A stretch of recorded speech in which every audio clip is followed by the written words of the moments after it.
today is Career Club, so we're going to talk all about resumes today. Actually, I'm going to talk about 3 types of resumes today. Your first resume, maybe your teenage child, your education first resume, and your experience first resume. I'm going to talk about those 3 today in detail because that seems to be something I get a lot of questions about. How I should set up my resume. A few weeks back, maybe a couple months back, we viewed my resume, and we also viewed my sister's resume.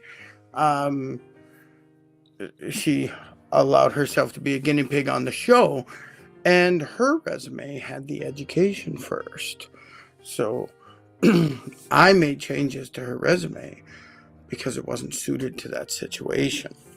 But I hope you got your tea and you're ready to listen. The job hunt is very difficult right now. It's difficult for everyone, especially if you don't have the networking or the network connections into an industry that you're trying to get into or continue in. First tip about this industry: make those connections, man. Nepotism. Get yourself on the list. Get your friends and family members to make recommendations for you so you can go out and get that job. So the 3 types of resumes. The first type of resume I want to talk about is kind of, a progression of your resume. Your first resume. So, teenager, no education, no real education. You're just trying to get that teenage first job. The 16-year-old, the 17-year-old, right? Maybe the 18, 19-year-old who's never had a job before. But they're in high school. Maybe they've done youth sports or something like that, or really get creative. Think about the things that they are doing. How can they use that experience to translate into a resume? So we have first off, the resume is going to look different because you're not going to really have an experience section. You're going to have an education section, and you might have a volunteer section, but I think you may want to lean on creating a new section, something called extracurricular activities. Right? And these are the things that your child is into, right? I thought it was Friday. Excited for fun and games, says my sister. Guess what, my sister Joy? I thought it was Friday also. I just spent the last hour and a half preparing my Friday show, because tomorrow I am going to talk about a bunch of games that are good to play in the workplace. And I got, 12 different games I've been researching, and they should fit work conditions. That's tomorrow. That's tomorrow's fun and games. I just logged in just now, and I was like, wait a minute.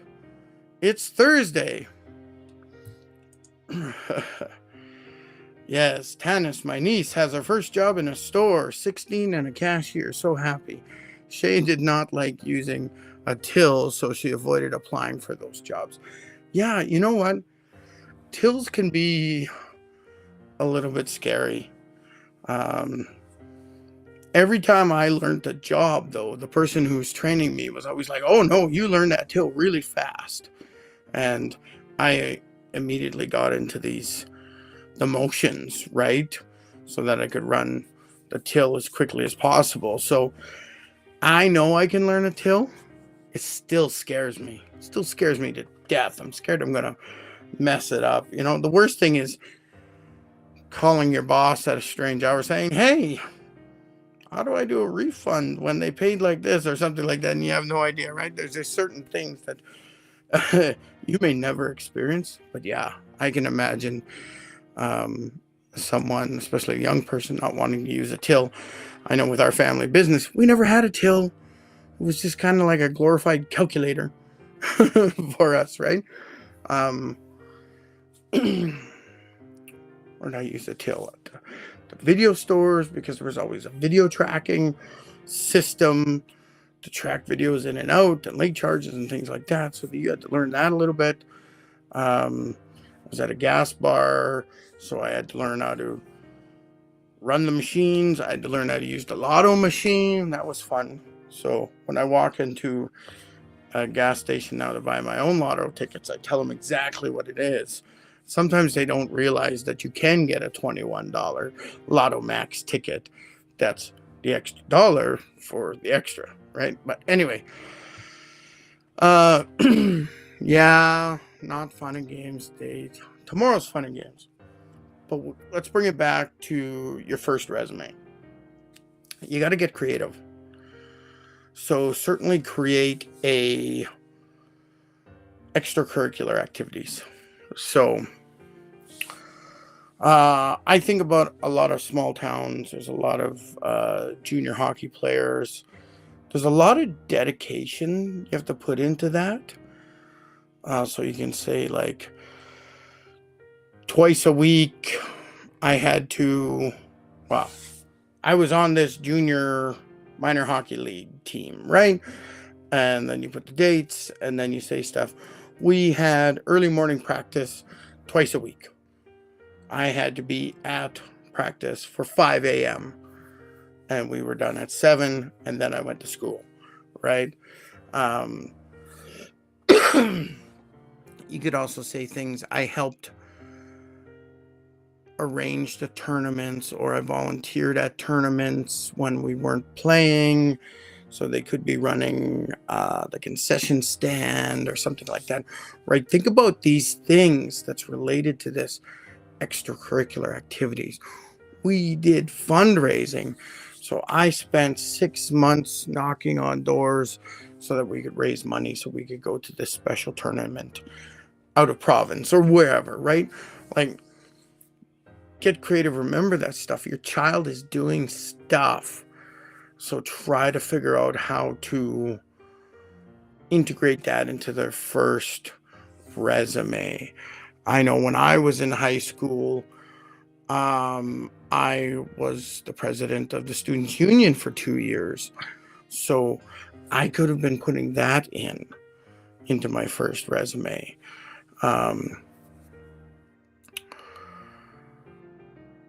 What else could you put in? Any extracurricular school activities? I was in the drama club. Same thing. I helped sell tickets. I helped run the concession stand when I wasn't there. I am a senior, so I directed 2 plays this year, right? These sort of directing's a leadership position, right? So remember that stuff. I was in this volunteer club. I was in this after school program.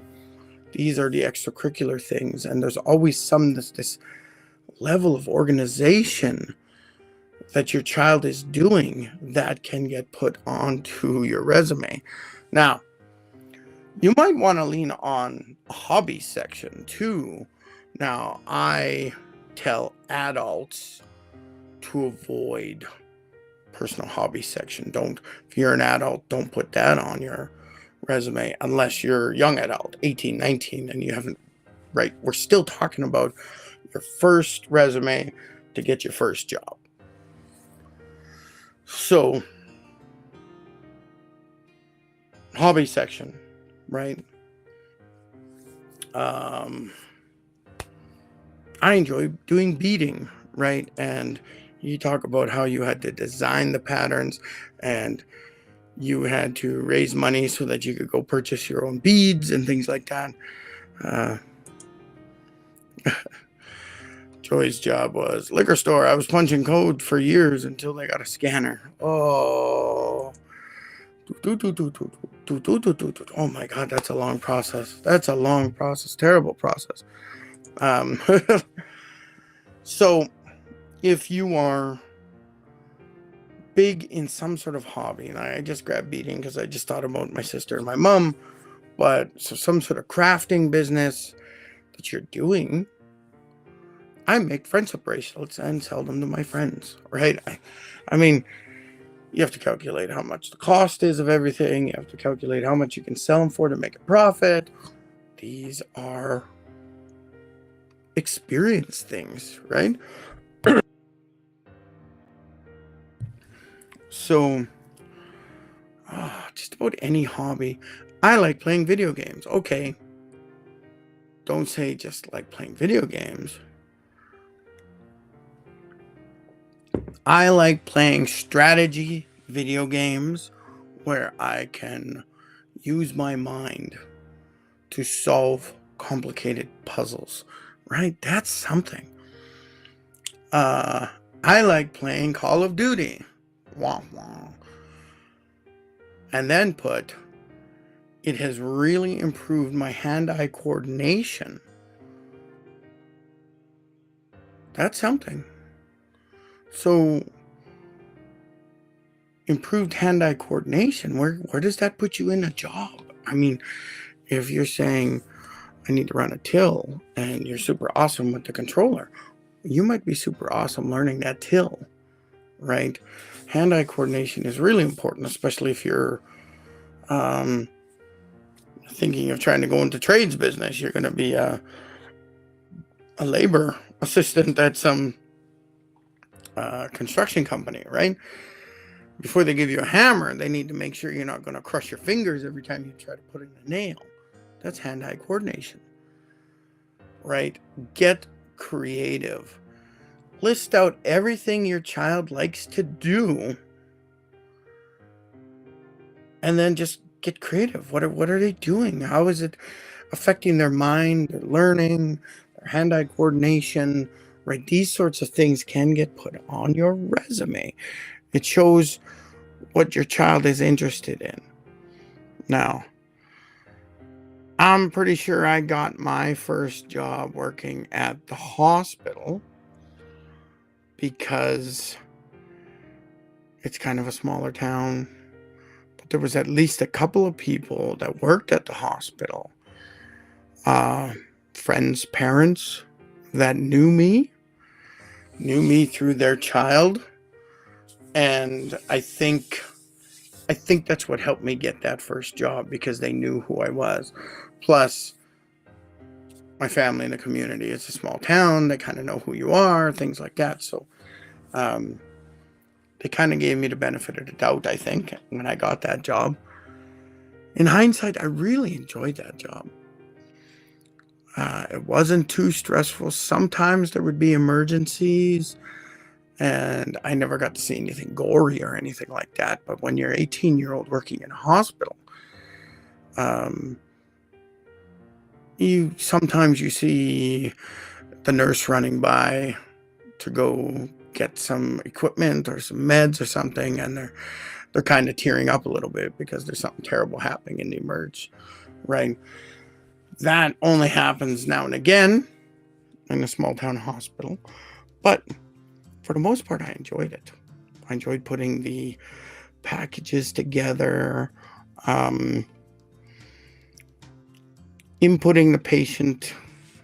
When they come to the emerge, I'm like, why are you here? Or what's your name? Right, I find them in the system, and then I put in whatever ails them, right? And I say, okay, I'll call the doctor, and they go sit down, and I call the doctor. And the doctor's like, yeah, I'll be there in a minute. Or sometimes they'll say, call me when there's more patients, or something like that, right? And in a small town, the doctor lives in a trailer in the next lot, next to the hospital and they just walk over, right? But for the most part, it was a really calm and quiet job. The night nurses, a couple of them were relatives. A couple of them I knew from the community because they were friends with teachers who were friends with my family or my friend's family. So I would see these people outside of work. So I think that helped me get that first actual job. But your child might not have that benefit. So get creative. What should your first resume look like? I mean, again, like any resume, just don't put a list of skills. Don't just say my kid likes to ski, my kid likes to play video games, right? Turn that into a hobby section or a what did I say? Extracurricular section, right? If your child has a legitimate volunteer experience, like maybe you as a family, you go out and you all volunteer for the local church or whatever religious organization you might be a part of, that's experience. You're doing something. You're helping people. You're helping to organize programs. And it's being active in the community and volunteering in some way is a great way for your child to get some experience and start that networking process that may be more beneficial down the road. What else? Let me have some tea. Let me think. First resume. What else can we put in there? School accolades, right? Absolutely. In grade 11, I got the Principal's Award for what? Let's see what it is. There. This one. This one on the wall. Oh, my tack fell out.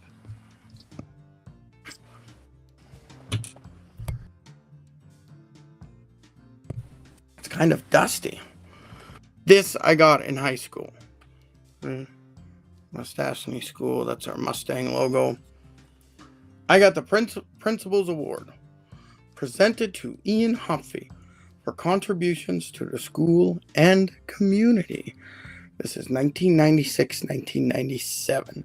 So this was my second last year in high school. I had to go back and get a few more classes, so I basically did grade 12 twice. But I got that. If I think it was 98 that I got the job at the hospital. But, yeah, I was really proud of this. It's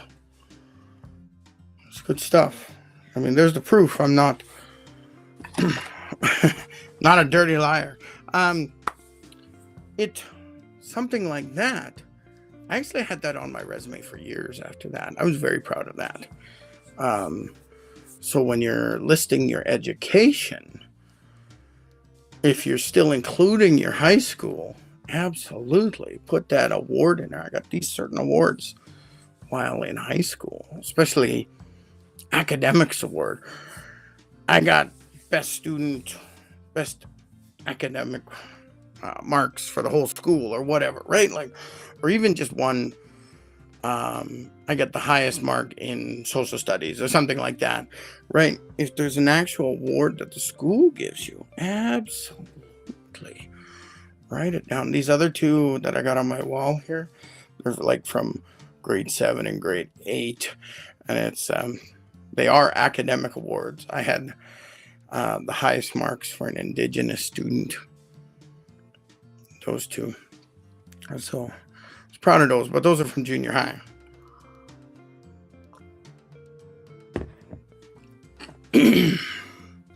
After that, I turned into a terrible student. But this principal's award, that's cool. That's something cool.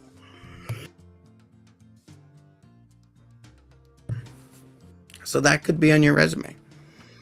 I got an academic award and bursary when I was in university. I have that listed on my resume right now, right? It's those little things.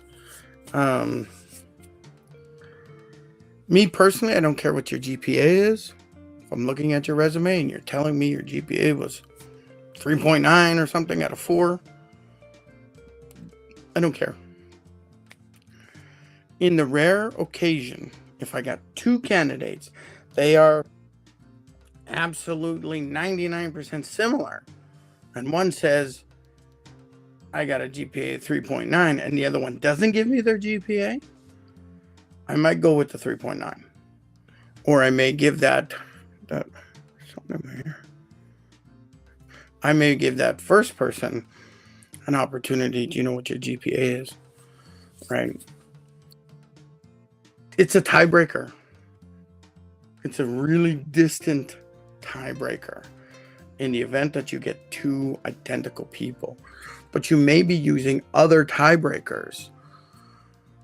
You want more Indigenous people, so you're going to give it to the Indigenous person. You want more people of color in your organization to bring up your diversity, then you're going to give it to that person of color. That's a tiebreaker if they're identical in their experience. But why am I getting into that?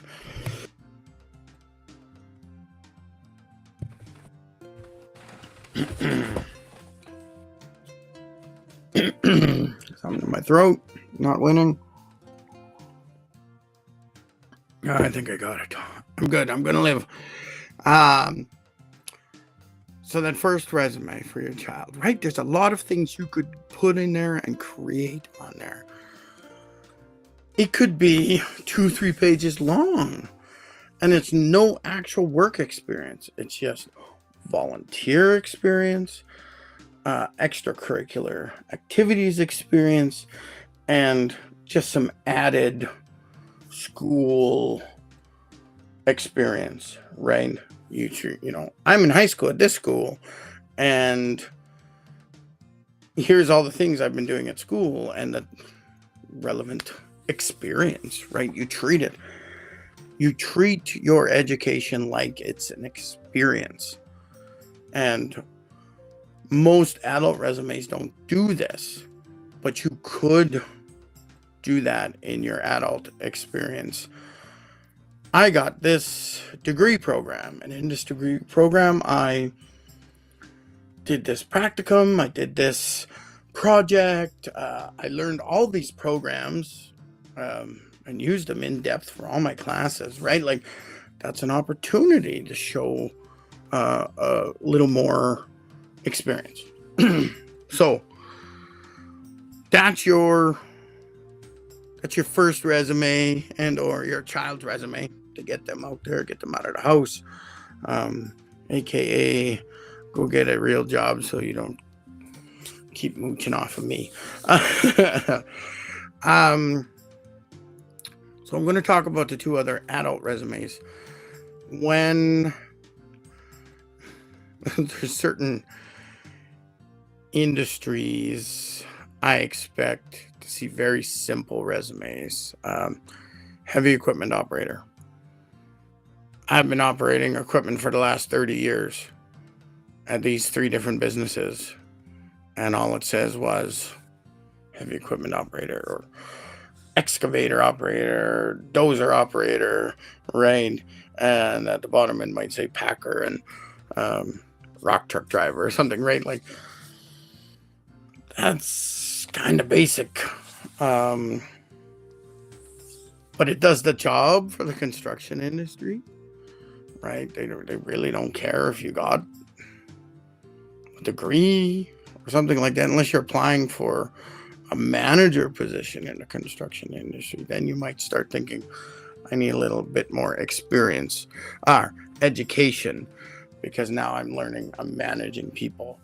and having to manage some budgets, at least on the site as a foreman or something like that, right? But so certain places, really simple resumes. That's all you need. Other places, for the rest of us, I want to talk about education first resumes. So you're still using a traditional resume style. Your name, a summary of who you are, what your plans are, maybe some languages, and then you're going to start listing your stuff one at a time in chronological order. Backwards chronological order. Newest at the top, oldest at the bottom. About the last 10 years worth of experience? About. I know I'd applied for a manager job recently, and they said, oh, it would have been nice to see what you did, what your career was before a certain time. So this was, I think at this point, that experience went back about 11 years, 12 years. But just before that, I had worked 5 years for the federal government and in a case management admin assistant role. So I was there for 5 years.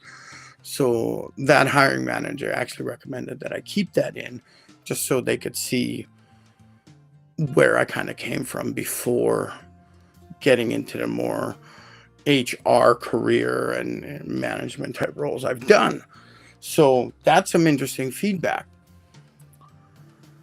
So about 10 years. If there's a job that you did for from 15 years to 10 years ago and you were there for a long time, that may be really relevant. So about 10 years. Don't be don't be strict about this. It's what you feel is comfortable, what you think this education is experienced, what experience is good, so or relevant to your current career. Now, sometimes we did a job 20 years ago for 5 years, and then we did something else for that whole 20 years, and now we're trying to get back into the industry. That 20-year ago experience, the older it gets, the less relevant it is, because things change in the industries, and it might be easier to just put it as a one-liner and say, I worked here for 5 years, but not putting any, don't give any space to the bullet points, right? It's just so long ago. It's good enough to let them know that, hey, I've worked in this before, and that's about it. Because it was so long ago, it's not relevant. But if you're doing a education first resume, so for most of us, we're going to do experience first at the top. My current job, my last job, my previous job to that. If you're doing an education first resume, I have this degree, I have this degree, or I have this doctorate, I have this master's, I have this degree, I have this other degree, I have these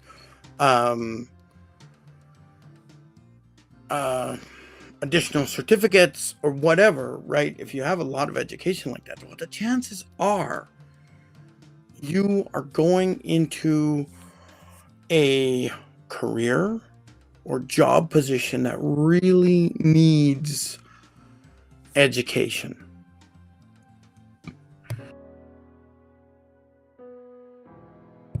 So what needs education? Researcher, the medical industry, what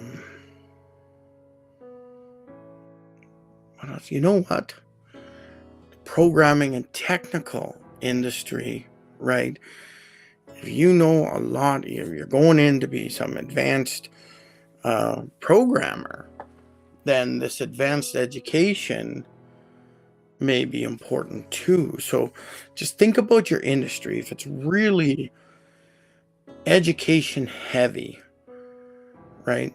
Oh, you're going in to be a teacher or professor or um, a trainer or something like that, right? Then you would consider putting your education first on your resume. The rest of us, no, don't put it first. Put it second. In the education first format, right? Your name and information, your summary, and then you're putting your education, and then you're putting your experience, and then you're putting your volunteer experience, right? And those are the three main sections, right? Education, work experience, and volunteer experience. These, you gotta have these. You gotta have those in every resume. But the education first is really for something that really matters for the education, right? Um, um, High level management, C-suite jobs. You're going in for the CEO, you're going in for the CFO or the COO or something at that really high corporate level. You may put your education in first because they're going to say, we need a CEO who's got a master's in this and maybe a degree in this and maybe a certificate in this, right? Depending on their industry and things like that, they may really want you to have some experience. And at that point, they may even say you need a doctorate, right? At that point, I mean, if you got a relevant doctorate or master's, you shouldn't be accepting anything less than $150,000 a year. You should be somewhere up at about $200,000 a year if you've got this advanced education like that.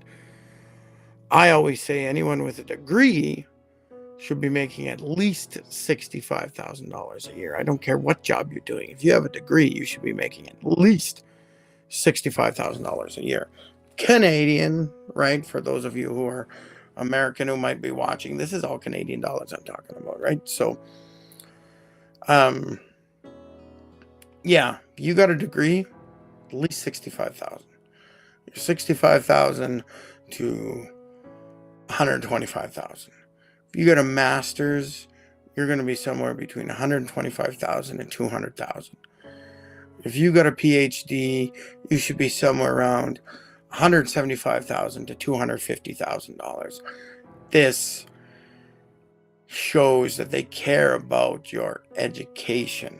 So trying to give you anything less than that, I wouldn't take it. I would say that's a red flag. Now, nonprofits always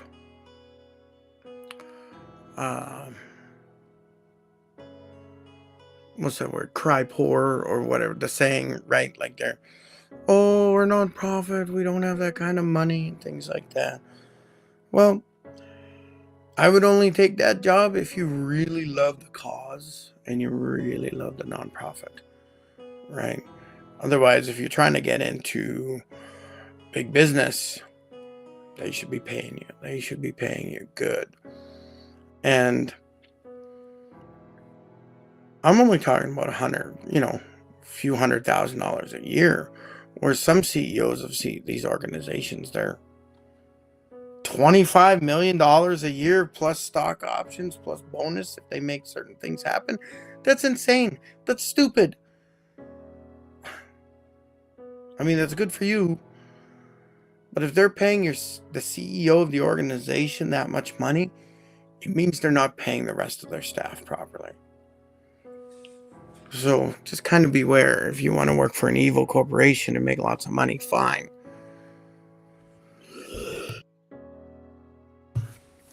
But don't get lowballed either. So that's your education first resume. That's why you put your education first, because if you're applying for a certain role, I, as the HR manager or HR consultant looking at your resumes, if I can't in 3 seconds identify that you have a doctorate that we asked for, you're going in the bin, right? Right to jail. Right to jail. So it needs to be up top. That's why. I mean, if you don't have that level of education, you're not worth my time to even interview, right? So when we go through, if someone's physically going through the resumes, I mean, with the systems nowadays, it should only people with the right amount of education should get printed out and get in front of the HR manager or the hiring manager or the recruiter who's working on the case, right? So you don't have the right education for a job that's heavy, intensive on needing education. Your resume is not even going to get seen, right? And certainly put it up top if you have the right education. So let's talk my third topic, experience first resumes. This is for the rest of us. This is for the rest of us. Absolutely. Keep it traditional, keep it simple all the time. If you get some fancy resume that looks like a brochure with boxes and your picture and colored paper, that slows down the person who's reviewing your resume. There's some bad advice out there. It's like, oh, make your resume flashy and noticeable so you get noticed. No, that's negative. That's a negative. I'm going through 500 resumes trying to hire for a job, and I'm sorting it out. And I come up with this resume that's just formatted weird and things aren't where they should be for my eyes, my tired eyes. I'm just going to say, I can't even read this guy's resume. Get out of here, right? Keep it traditional. Job name, the date you worked there, the company, and the location, right?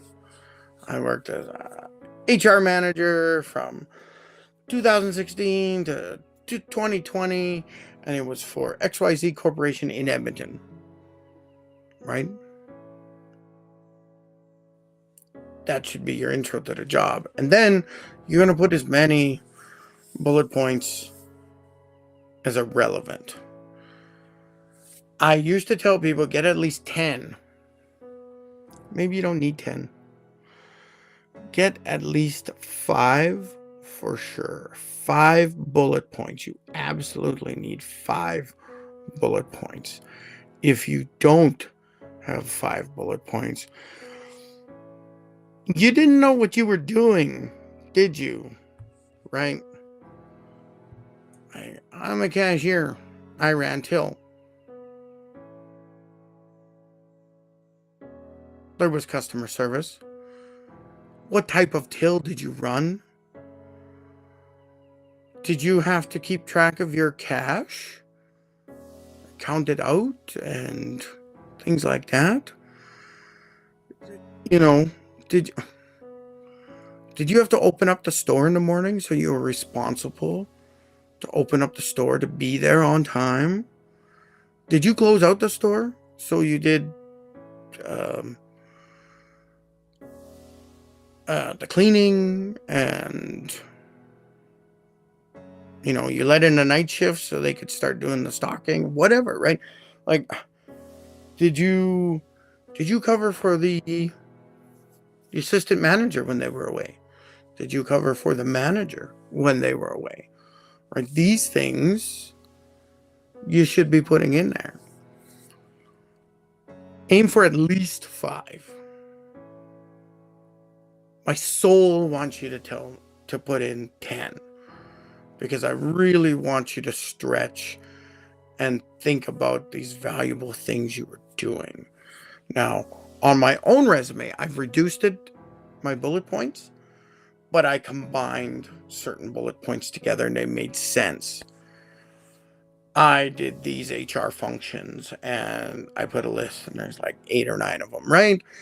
And I did these management functions and there was, 5 or 6 of them, right? But they're all in one line. They're not filling up my bullet points like that, one each. They're in this longer sentence. Just try to sort your experience that they're related, right?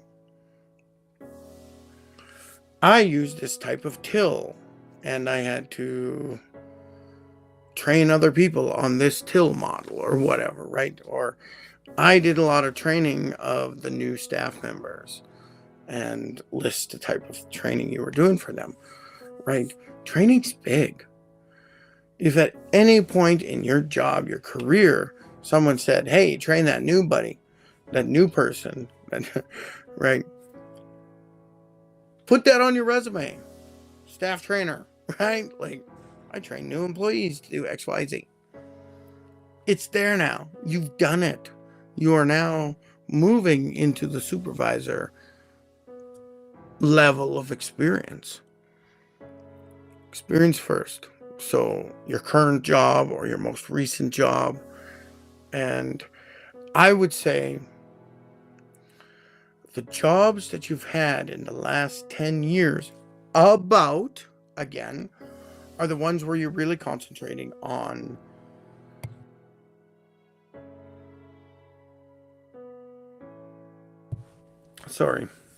the jobs you've had in the last 10 years, about the last 10 years, are the ones where you're really concentrating on getting the 5+ bullet points in and being very clear on what you did and remembering things that were outside the scope of a regular job.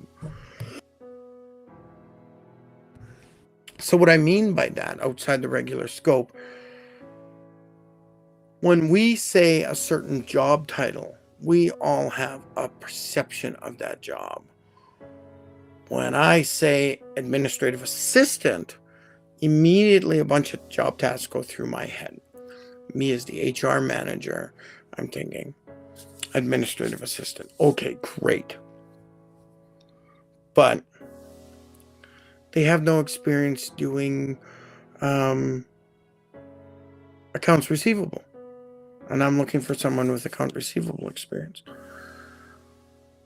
Administrative assistant does not automatically mean that in your previous roles, you did some account receivable work for the accounting department, right? You helped as a finance clerk, assistant finance clerk, or finance assistant, right? You helped doing some of their functions. But by you just saying administrative assistant and not listing it in your bullet points means you have relevant experience that you missed, you forgot, right? You've got to remember, we all have a preconception about what a job is based on what we know and what we experience. So there's, even in the HR industry, right? You have HR assistant. This is an administrative assistant role, but you're directly helping with the HR. HR advisor or HR business partner, these are the grunts of the HR department. They are actively dealing with their clients, with the staff members of the organization. Hey, I'm having trouble with this, or I can't, whatever HR problem you got going on. These people, the advisors and the business partners, they have a portfolio of people that they're helping You help everyone with last name A to H. That's all the staff members that you deal with. And this other buddy, they're dealing with everyone else, H to Z, right? They're really the grunts. They're making all the changes in the system, and then once they process stuff, they hand it off to the HR assistant, who might finalize a process. They might even respond to the employee, and they're the ones doing the filing. And then you have the HR manager above them. They are managing the team of HR advisors or HR business partners, right? They're supervising them. And they get the work that's escalated. When the advisor, the business partner, doesn't know something, or something has gone really wrong, then the HR manager steps in, helps them, trains them better. Maybe they have to step in and really solve the issue, but it's just like the second level. If there's an issue, then you pop it up. But the HR manager is really there to manage the team, not to be responsible for a caseload of work. They're busy managing this team and making sure everybody's getting the work done, and supporting them however they need, training them however they need. Maybe sometimes during rush periods, when things are busy, the HR manager will help out, do a bit of the work, but they're not responsible. This isn't you're not dealing with this group of employees, right? That's not what the HR manager does. The manager title means I'm managing the people in this team. I'm not managing the whole organization, or I'm not just the higher paid person on the team. The higher paid person on the HR team is called the senior human resources advisor, right? Or the senior human resources business partner. This is the person that's been there so long, and they know everything, so they're good for helping train, and they can move into the role and cover for the HR manager when the HR manager is on annual leave, right?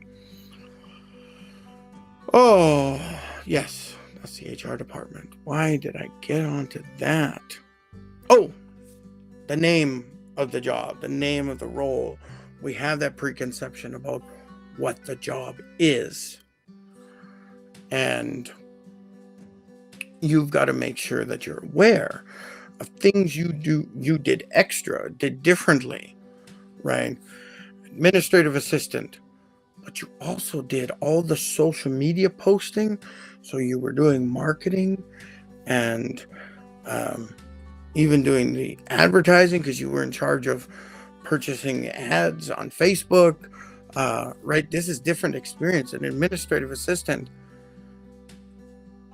that doesn't say I'm doing marketing and social media content creation, right? Usually you got the social media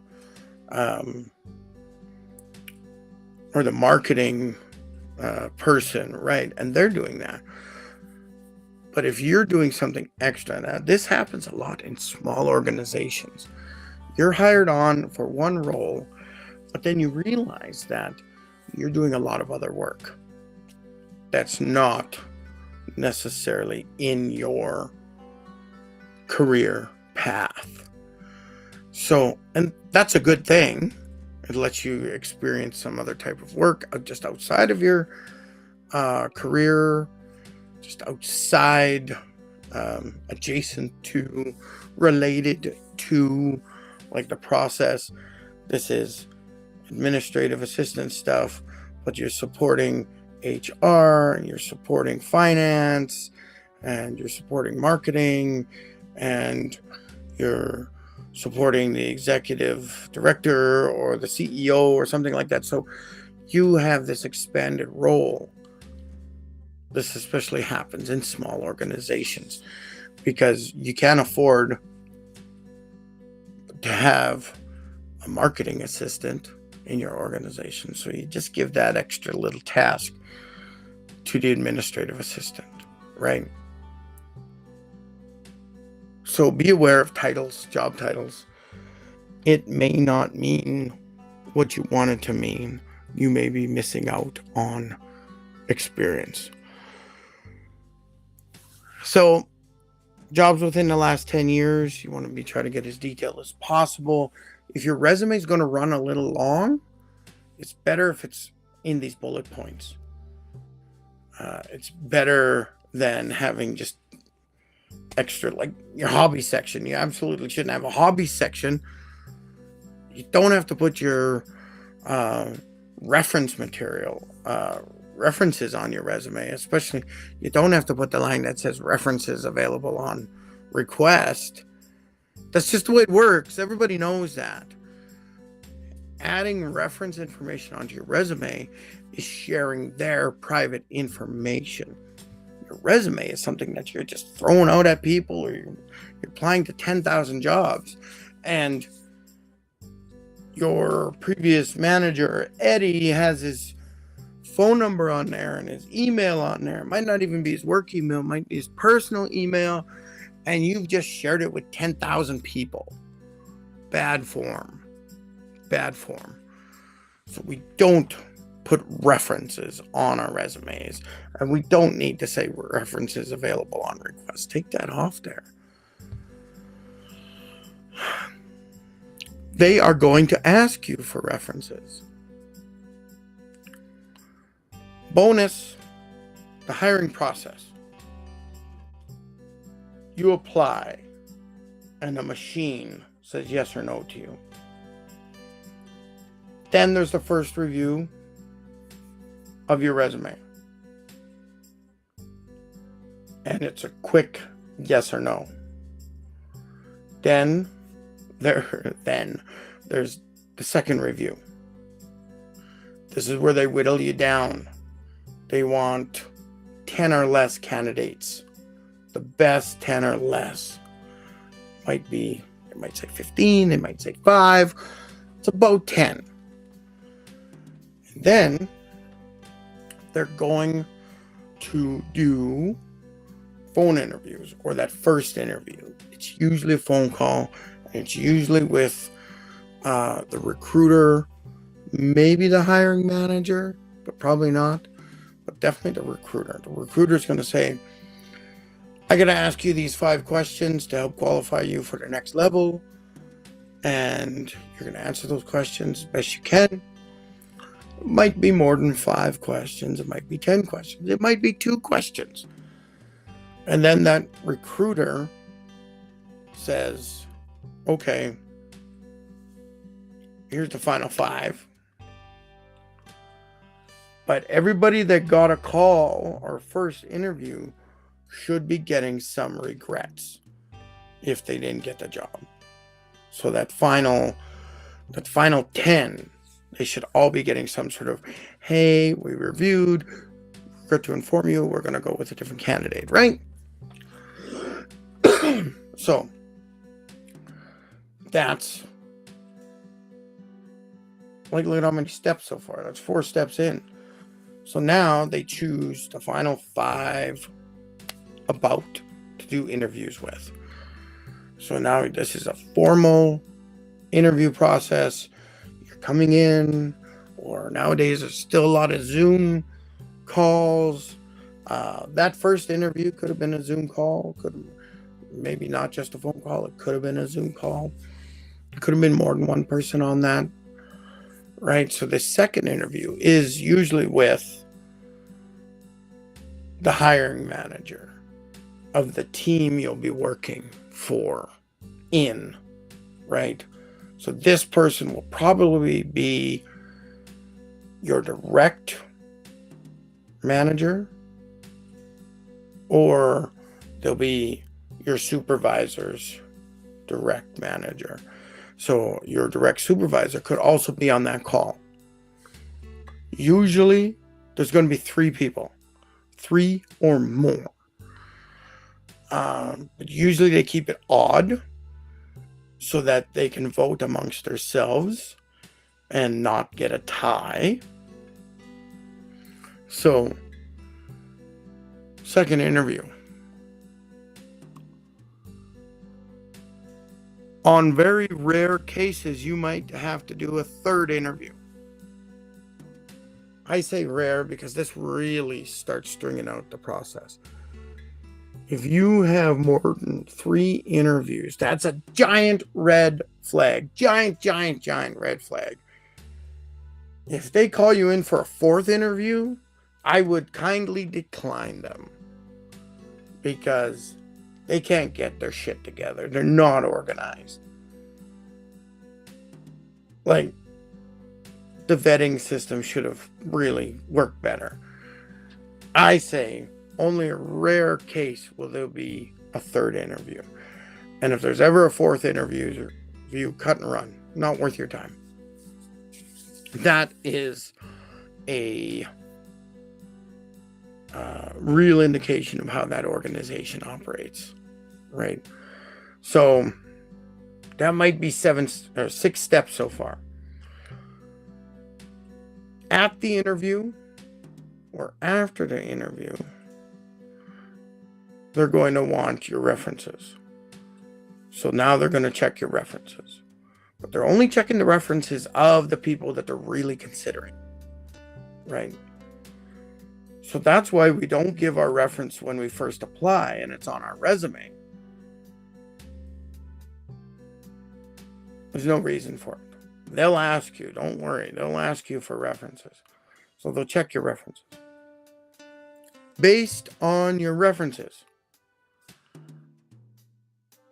the hiring manager will have a final choice between 1 or 2 people. And they'll have to make a decision. Then they'll send the job application. Or not the job application, the job offer. Hi, Wendy, we want to offer you this job. You're a really great candidate, and we hope to see you here. Right? We're offering you this much, and here's the benefits, and here's all the information about the job. Right? And then that person accepts or not. If they don't accept, they send the offer to the next best candidate they found.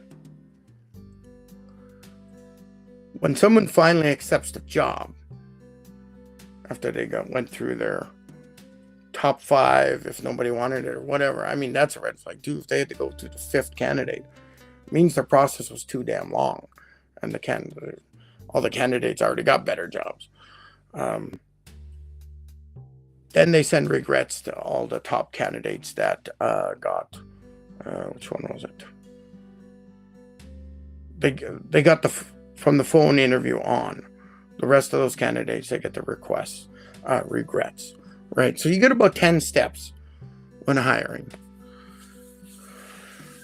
It'd be better if you're closer to 6 or 7 steps, if you can make it happen. But if you got more than 10 steps in a hiring process and you're getting called in for 4th, 5th, 6th, 7th interview, that's insane. That's insane. They're wasting time. They've got some serious issues within the organization. Nobody wants to pull the trigger on any of the candidates. That's a bad sign. That's bad form, man. Let's get some tea. So yeah, that's the process. So yeah, obviously they're gonna ask you for references. You don't have to say it. I don't know why we used to put references on. I think they've moved away from it, I think, because of the privacy issue. My resume, I'm willing to share all my private information. but I shouldn't be sharing anyone else's information. Yeah. Yeah. That's good. That's good.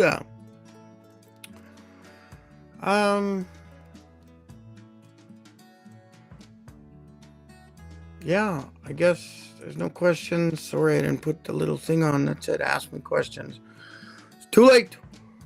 No more questions. I mean, you can still make a comment. If you're watching this afterwards, go ahead, put a question in a comment about jobs, resumes, whatever. Go ahead. That's fine. I'll try to answer it on the apps. I answer best on the YouTube app, not really anywhere else. LinkedIn, maybe I try to answer on LinkedIn too, but the other places I don't really. Whoa, my light just went out, so time to go. Thank you, everybody. Love you all. Have a great Thursday.